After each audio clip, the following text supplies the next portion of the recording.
어느 재상집의 청지기가 수십 년 힘을 써서 마침내 대동미와 포, 전이 출납을 맡는 선해청 서리 자리를 얻으니 급여가 두둑했다. 그의 아내가 남편에게 말했다. 오늘 같은 날이 오려고 우리가 여러 해 떨고 굶주리며 그렇게 고생을 했나 봐요. 지금부터 더 절약하지 않고 재산을 탕진하면 다시는 희망이 없을 겁니다. 옷과 음식, 날마다 쓰는 걸 다 아껴 가산을 넉넉하게 불려야겠어요. 남편도 맞장구를 쳤다. 그래야지. 그러고는 봉급을 꼬박꼬박 아내에게 갖다 주었다. 이와 같이 7, 8년 동안 낡은 옷을 입고 거친 밥을 먹었지만 살림이 늙지는 않았다. 다른 서리들은 맛있는 것을 먹고 사치스러운 옷을 입으며 화려한 집에다 기생까지 두고서 날마다 행락을 일삼는데도 가게가 늘어났다. 그걸 본 서리는 아내가 집안을 단속하는 데 소홀하다며 불평했다. 그러나 아내는 대꾸하지 않았다. 가게는 날이 갈수록 기울기만 했다. 하루는 더욱 걱정이 되어 서리가 아내를 준엄하게 꾸짖었다. 내가 좋은 자리에서 오래 일하면서도 구차하고 가난하게 살며 방탕하게 생활하지 않았으니 부자가 되어야 마땅한데 도리어 빚에 쪼들리고 있으니 이게 누구 탓이란 말이오? 아내가 물었다. 빚이 얼마나 돼요? 수천금은 있어야 모두 갚을 수 있을 것이요. 근심하지 마세요. 제가 그릇과 비녀, 귀고리들을 팔아서 갚을게요. 그리고 오늘로 서리 일을 그만두세요. 그만두면 장차 생계를 어떻게 꾸려간단 말인가? 걱정 마세요. 저에게 묘안이 있답니다. 남편은 아내 말대로 서리 일을 그만두었다. 하루는 아내가 남편에게 마루 앞으로 나가 마루 아래를 보라고 했다. 거기에 수만 양이 쌓여 있었는데 낱낱이 다 동전이었다. 아내가 말했다. 제가 7, 8년 동안 고생해 모은 것입니다. 돈깨미를 만들어 돈을 보관하고는 남편에게 동쪽 교회의 농장을 구입하도록 했다. 좋은 밭, 기름진 논을 사서 산을 등지고 물을 바라보는 자리에다 터를 잡았다. 뒤쪽에는 과수원을 만들고 앞쪽에는 채마밭을 만들었다. 이 모든 게 아내가 시킨 그대로였다. 그 뒤로 남편은 농사에 힘쓰고 아내는 길쌈을 열심히 하니 즐거움이 더할 바 없었다. 남편에게는 한양의 발을 디디지 말도록 당부했다. 몇 년 뒤 선해청 서리 10여 명이 공금을 포탈했다고 상관인 당상이 임금께 아뢰니 모두 함께 죽임을 당하고 가산도 몰수당했다. 이 사람들 모두가 전날 화려한 집에서 행락을 일삼던 자들이었다. 선해청 서리의 아내는 일개 아녀자이지만 지혜롭게 가업을 이루고 검소한 덕을 숭상해 그 지아비로 하여금 아름다운 이름을 보존하게 했다.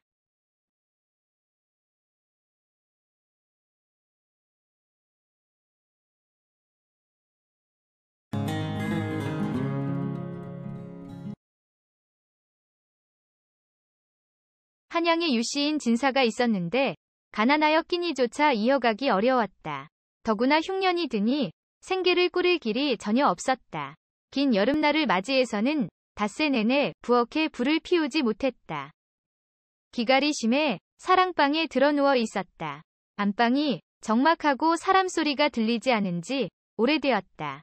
유진사가 이상하게 여기고 일어나서 들어가 보려 했으나 기운을 차릴 수가 없었다. 기어서 안으로 들어가 보니 아내가 무언가를 씹고 있다가 그가 들어오는 걸 보고 황망히 숨기고는 부끄러운 표정을 지었다. 유진사가 말했다. 당신 혼자만 무얼 먹고 있다가 나를 보고 숨기는 거요? 먹을 수 있는 물건이라면 어찌 차마 혼자만 먹겠습니까? 아까 어지러워 넘어질 뻔했는데 수박씨가 벽에 말라붙어 있는 게 보이더라고요. 그걸 떼어내 깨물어 보니 빈 껍질이었어요. 그래서 한참 탄식하던 중에 당신이 들어와 저도 모르게 얼굴이 붉어졌답니다. 그러고는 손에서 빈 수박씨를 내보이니 서로 더불어 탄식할 뿐이었다. 이렇게 며칠이면 이 세상을 하직할 것 같았다. 얼마 뒤 문 밖에서 여종을 부르는 소리가 났다. 아내가 말했다. 누가 문 밖에서 종을 부르나요? 한번 나가보세요. 유진사가 기어서 나가보았다. 한 관노비가 문 앞에 서 있다가 유진사가 나오는 걸 보고는 절을 올리며 말했다. 여기가 유진사님 댁인가요? 그렇네만. 진사님 성함이 아무자가 맞으신지요? 그렇다네. 진사님께서 아무능 참봉에 지명되어 낙점을 받으셔서 기록한 명단을 가지고 간신히 찾아왔습니다.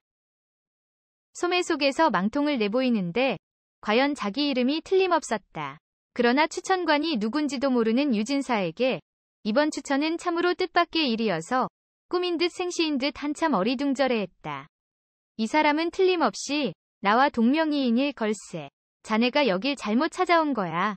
다른 곳을 찾아 자세히 알아보게나.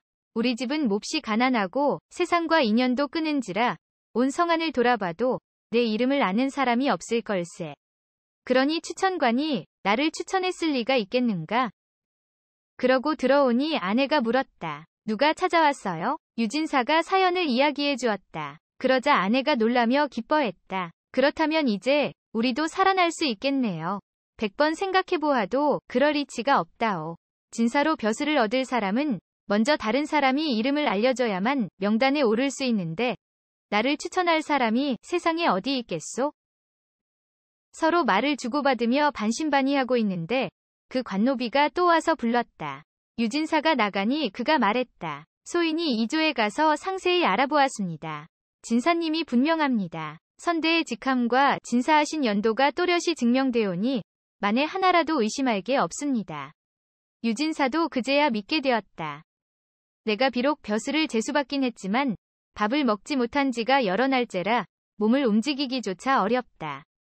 어떻게 가서 임금께 사은숙배 올리는 일 할 수 있겠나?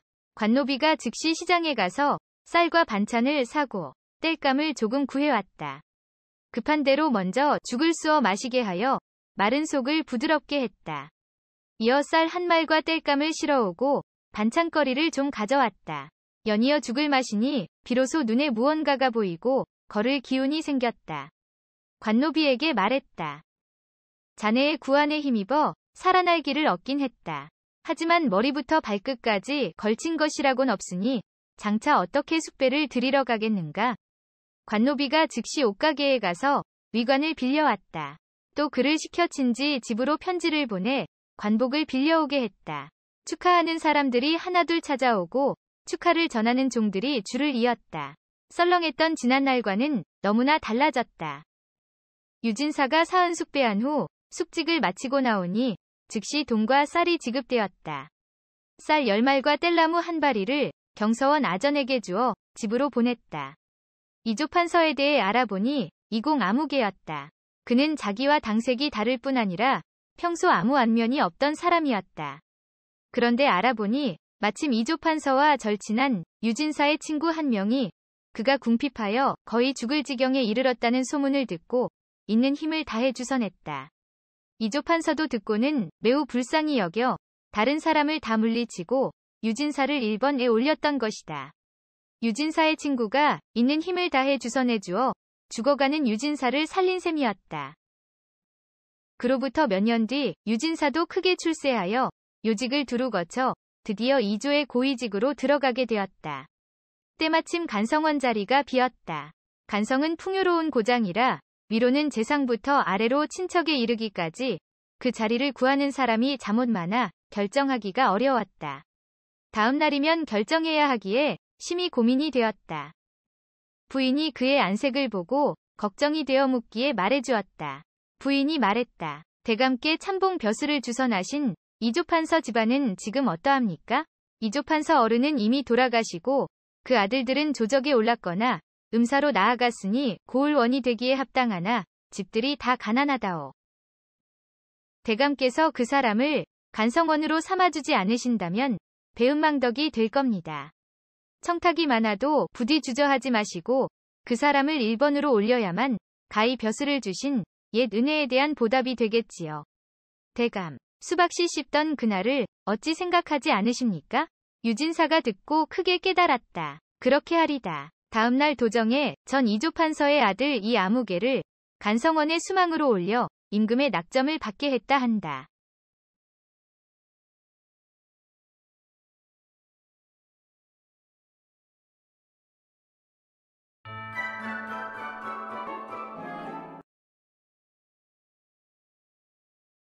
오늘도 한바탕 술잔치가 벌어졌다. 몹시 추운 정월이었지만 홍건적들은 금주산성 이곳저곳에서 환하게 불을 밝히고 마음껏 술과 고려 여인을 농락하며 즐겼다. 홍건적의 괴수 장혜림 역시 고려 여인인 강씨 부인을 옆에 끼고는 즐거워했다. 강씨 부인은 얼마 전 자신들이 개성까지 쳐들어갔다 얻은 절세가인이었다. 장괴수는 술이나 잡기보다도 여인네를 더 밝히는 인물인지라 개성에서 건진 금은 보화보다도 강씨 부인을 얻은 것이 제일 흡족했다. 그래서 개성에서 금주산성까지 밀려나왔지만 마음은 즐거웠다.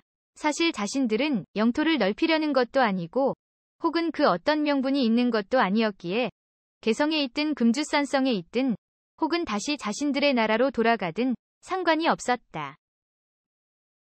그저 어디서든 마음대로 먹고 마시고 범할 수 있는 여인들만 있으면 되었다. 어서 드시어요, 장군. 강씨 부인의 간드러진 목소리는 언제나 장괴수의 마음을 사로잡았다. 허허허. 부인이 주는 술은 언제나 달콤하기만 하군.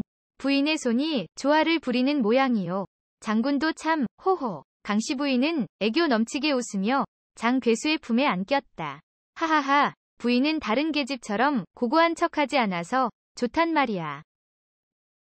지금은 장괴수 옆에서 온갖 아양을 떨며 기세등등하게 지내는 강씨 부인은 개경에서 2조 고직으로 있는 하상유라는 사람의 아내였다.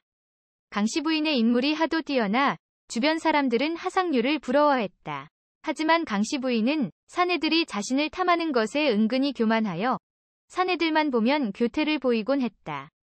이런 강씨 부인의 행동을 아는지 모르는지 남편 하상유는 그저 부인이라면 목숨이라도 내놓을 듯 행동하였다. 하여 하상유는 홍건적이 개성에 들어와 여염집 아낙네들과 함께 자신의 부인을 끌고 갔을 때도 어떻게 해서든 부인을 빼내고자 상관이며 친구들을 찾아다니며 눈물로 애원하였다.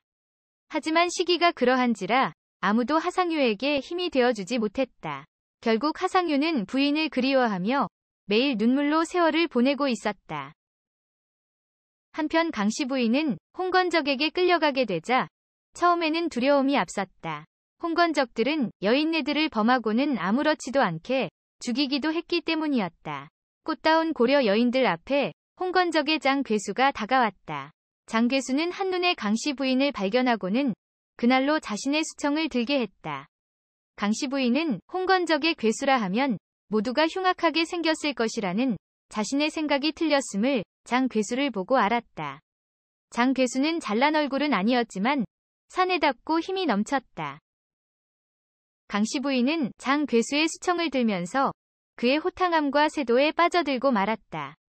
더욱이 그동안 꿈도 못 꾸던 금은 보화의 고운 비단 그리고 괴수의 옆자리를 차지함으로써 받는 아래 것들의 대우가 부인을 즐겁게 했다. 장괴수는 품 안에 파고드는 강씨 부인을 보며 불쑥 물었다.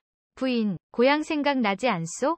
고향이요? 제게 고향이 따로 있나요? 장군의 품 안이 제 고향이지요. 그러던 어느 날 밤이었다. 산성을 지키는 군졸 하나가 어둠 속에서 움직이는 물체를 발견했다. 누구냐? 갑작스러운 큰 소리에 옆에 있던 군졸들도 벌떡 일어나 소리쳤다. 누구냐? 예. 저는 수상한 사람이 아닙니다. 그저 금주산성을 찾아온 사람입니다. 그림자가 다가오더니 허연 달빛의 모습을 드러냈다. 고려 사람이었다. 군졸들은 별일이 아닌 것에 안도의 한숨을 내쉬었다. 누구를 찾아왔소? 우리 장군님을 뵈려는 것이요? 아닙니다. 저는 장장군님이 데리고 온 강씨 부인을 찾아뵈려고 왔습니다. 사나이는 조심스럽게 말했다. 강씨 부인을? 무슨 일로 그러는지 몰라도 강씨 부인이라면 함부로 만나게 해줄 수는 없네. 저는 강씨 부인의 사촌 오라버니입니다. 급히 전할 것이 있어서 이것을 전해주면 알 것입니다. 사나이는 자신의 품에서 서찰을 꺼내더니 군졸에게 건네주었다. 군졸들은 서찰을 들고 서로 상의하는 듯 하더니 강씨 부인에게로 달려갔다.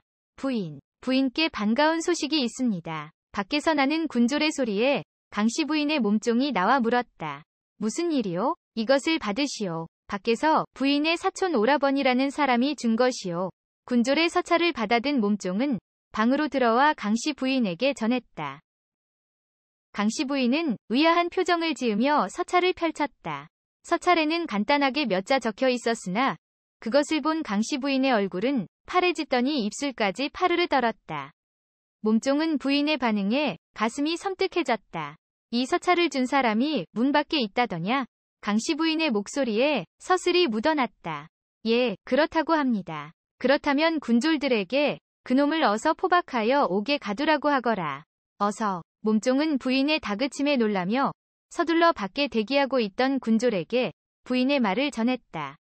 하옥하라고? 부인의 사촌이라고 하던데 그거 참 뭔 일인지. 사촌이 아닌가 봐요. 무슨 일인지 부인께서 화가 단단히 나신 것 같으니 어서 서두르시어요. 군졸은 성문으로 달려갔다. 그러고는 기다리고 있던 동료에게 부인의 말을 전하고는 사나이를 포박하였다. 사나이는 갑자기 포박당하자 놀라며 소리쳤다. 아니, 이것이 무슨 일이요?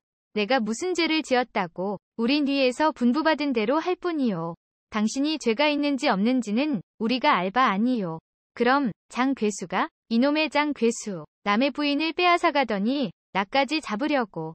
아니, 그럼 당신이 강씨 부인의 남편이요? 어쩐지 이상타했다. 사나이는 강씨의 남편 하상유였다. 그는 부인이 홍건적에게 끌려간 뒤로 부인을 잊지 못했다. 자신이 아내를 애타게 그리워하는 것처럼 아내도 자신을 그리워하며 슬퍼하고 있을 것이라 생각했다. 더욱이 아내가 끝내 자살할지 모른다는 생각에 죽기 전에 한번 만나야겠다고 결심하고 금주산성까지 온 것이다. 여보시오. 난 그저 아내의 얼굴만 보면 돼요. 잘 있는지 그것만 확인하면 돌아갈 것이요. 하상유는 절규하듯 소리쳤다. 어허, 이 양반 세상 돌아가는 것을 모르는 모양이구먼. 자네 부인은 이곳에서 호해호식하며 잘 살고 있으니 걱정하지 말게. 내 보기엔 자네만 혼자 애태우고 있는 모양이군. 자네도 참 불쌍하군. 자네를 포박하라고 한 사람이 바로 자네가 그리도 애태우는 자네의 부인일세. 허참, 정신 차리게. 자네의 부인은 이미 자네를 잊은 지 오래네. 군졸들은 한심하다는 듯 하상유에게 한마디씩 했다. 하상유는 믿을 수가 없었다. 아내가? 그토록 사랑하는 아내가? 그럴 리 없다. 그럴 리가 없어. 하상유는 군졸들에게 이끌려 장 괴수 앞으로 끌려갔다. 한편 강씨 부인은 하상유를 옥에 가두라 명하고는 바로 장 괴수에게로 달려와 이 사실을 알렸다. 이를 어쩌면 좋아요. 그 인간이 실성을 했나? 여기가 어디라고 찾아온담. 몇 년을 살았더냐? 한 10년 되었지요. 그 정도면 꽤 정이 깊었겠구먼. 예까지 왔는데 그 정성을 봐서라도 한번 만나보시게. 장 괴수도 멀리까지 찾아온 하상유가 측은했던 모양이었다. 어머, 싫어요. 내가 왜 그 사람을 만나요? 전 이제 장군님뿐이에요. 장 괴수의 말에 강씨 부인은 펄쩍 뛰며 말했다. 허허, 이런 일이 있나?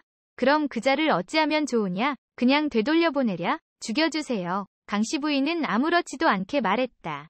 뭐, 죽여달라고? 장 괴수는 부인의 말에 기가 막힌 듯했다. 죽여버려야지 살려두었다가는 두고두고 골치 아플 거예요. 장 괴수는 강씨 부인의 말을 곰곰이 생각해본 뒤 호탕하게 웃었다. 무엇이 그리 재미있으시어요? 전 속상해 죽겠는데, 허허허. 그래, 당장 죽여버리도록 하지. 그자를 당장 이리로 끌고 오라. 장 괴수의 말에 군졸들이 하상유를 데리고 왔다. 하상유는 장 괴수의 옆에 있는 아내를 보고는 군졸들의 말이 사실임을 직감했다. 하상유는 치가 떨렸다. 네가 어찌 날 찾아왔는가? 장 괴수가 짐짓 근엄한 목소리로 말했다. 난 당신을 찾아온 것이 아니요. 단지 내 아내를 만나러 왔을 뿐이요. 이제 와서 내가 아내를 찾겠다고 온 것은 아니요. 다만 내가 죽기 전에 그동안 쌓은 정이 있어 아내의 얼굴만이라도 보려고 왔소이다. 하상유는 아내의 얼굴을 보며 당당하게 말했다. 자네가 이곳까지 아내를 그리며 찾아온 정성은 가상하나 자네의 아내는 이미 예전의 아내가 아니로다. 알고 있소. 내 이제 와서야 저 여자의 변심을 알았소. 하상유는 아내를 향해 한껏 소리쳤다. 내 인연. 아무리 오랑캐에게 몸을 버렸다 하거늘 마음만은 지키고 있는 줄 알았더니 이 어찌 함께 살아온 부부라고 할 수 있겠는가. 이 짐승만도 못한 것 때문에 내 여지까지 정신을 못 차렸다니. 강씨 부인은 하상유의 서리빨 같은 소리에 분해하며 장 괴수에게 간청했다. 장군, 어서 저놈을 죽여주시어요. 장 괴수는 강씨 부인의 말에 자리에서 일어났다. 그래, 부인의 간청이니 내 친히 처리하겠소. 그래, 어서 죽여라. 내 지금까지 어리석게 살아온 삶에 대해 더 이상 미련이 없다. 어서 죽여라. 어허, 호탕한 사내인지고. 장 괴수는 칼을 번쩍 들었다. 하상유는 순간 눈을 질끈 감았다. 아하, 하상유는 비명소리에 깜짝 놀라 눈을 떴다. 그의 눈에 피를 흘리며 쓰러져 있는 아내의 처참한 몰골이 보였다. 장 괴수가 하상유가 아닌 강씨 부인을 내리친 것이었다. 놀라지 마시오. 당신의 정성에 감동하여 내 이 표독한 년을 쳤소. 이 년이 당신의 죽음을 바랄진대 훗날 나의 죽음 또한 바랄 것이 아니요? 장 괴수는 이렇게 말하며 하상유를 일으켜 주었다. 그리고 그를 후하게 대접해주고는 약간의 재물을 들려 개성으로 돌려보냈다.